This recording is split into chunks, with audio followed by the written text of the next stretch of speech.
Hello everybody, my name is Grace, and today we're going to go to a new book, Who Was Christopher Columbus?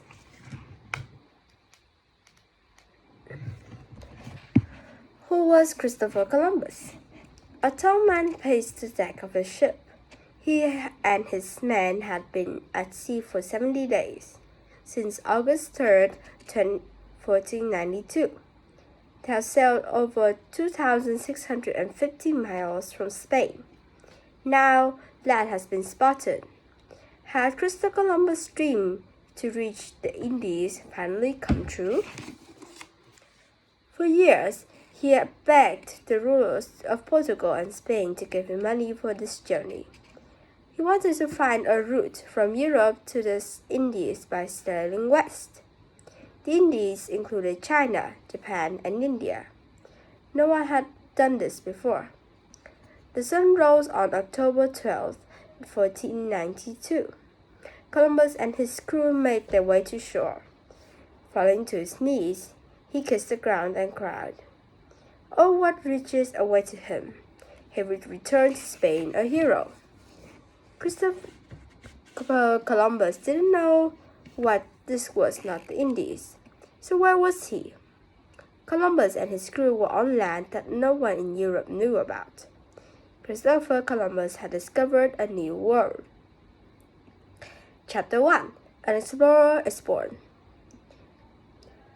In 1451, a boy named Cristoforo Colombo was born in the city of Genoa, Italy.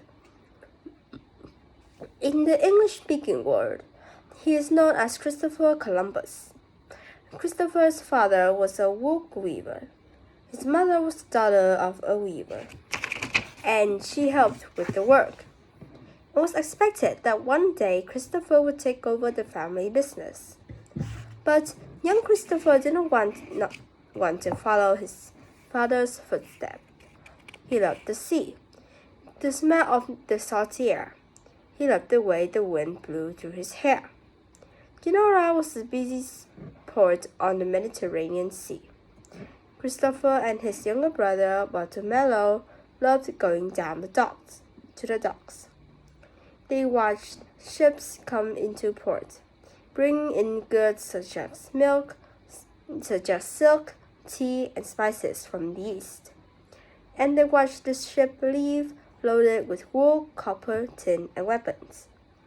Christopher hoped to work on those ships one day.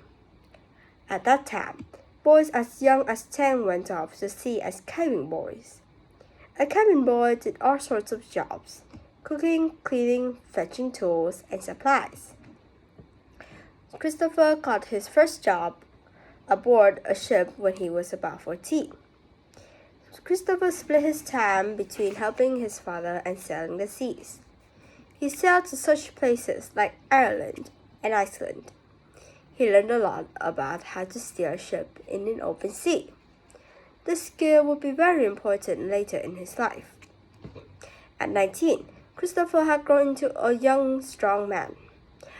No one knows exactly what he looks like. Some say he was tall with wide shoulders. His skin was said to be pale. He is believed to have red hair and light blue eyes. Not only was his body strong, but his mind was sharp. Some said he was too stubborn and had a bad temper. He was also very, very sure of himself. Once he set his mind on something, he never let it go. And Christopher Columbus was very sure about one thing. He wanted to become a famous sea captain, famous and rich.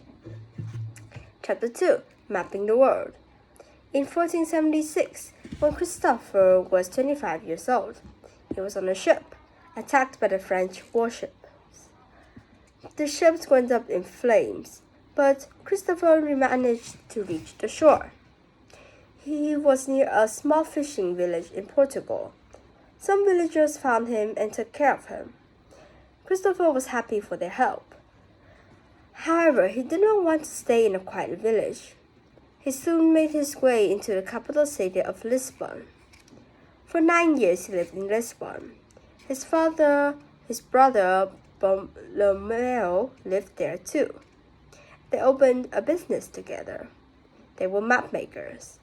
This was the perfect job for a man who wanted to learn more about the world. At the docks, the brothers would meet the captains of incoming ships. They would collect information and create maps based on what the captains told them. At the map shore, Christopher heard merchants talking about trying to find a new route from Europe to eastern lands known as the Indies. Why were these merchants so interested in traveling there? Spices. Spices such as pepper, ginger, cloves, and cinnamon. People use spices in cooking to flavor food. In Egypt, Italian merchants could buy spices from the Indies. Then they sold them all over Europe for a lot of money. But if an explorer found a route directly to the Indies, he could buy up spices. There would be no need to rely on the Italian merchants. Whoever found a sea route to the Indies would go rich from the spice trade. At the time, most people knew the world was round, but they didn't know how big it was. It was thought that one landmass, Europe and Asia and Africa, was surrounded by one body of the water called the Ocean Sea. The only travelers so far reached the Indies had gone by land. The description of the world, written by explorer Marco Polo, told his travels from Italy to China. Columbus read the book. He was fascinated by Marco Polo's stories of rubies as big as a man's fist, and palaces with floors made of gold. Columbus was still determined to be the first sail all the way to Indies. The King of Portugal had tried to send ships to the Indies by following the route around Asia, then east, but the ships kept turning back. The sailors said this route was too long, and they did not know where they were going.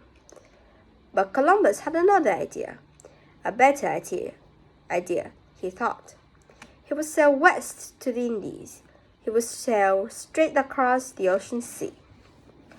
Other people laughed at his plan. To sail across the ocean sea? Why? It would take months. Columbus wouldn't be able to take enough food and water. How would he and the crew survive? Christopher had no answer for these questions, so he read more. He read book after book about traveling the world. One book said there were only 3,000 nautical miles between the Canary Islands and Japan. Japan was a place in the Indies where Columbus wanted to go.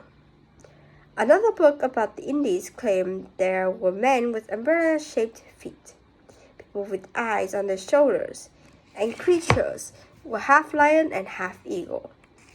Most people thought these stories were made up. Still, the more Columbus read, the more excited he became. Even more important to Christopher Columbus was his belief that God was meant for him to make the journey to the Indies. He believed God had given the love of the sea. God had brought him to Portugal, and God would guide him in his travels. So that's all of chapter 1 and chapter 2 of Who Was Christopher Columbus, and I will see you next time. Bye!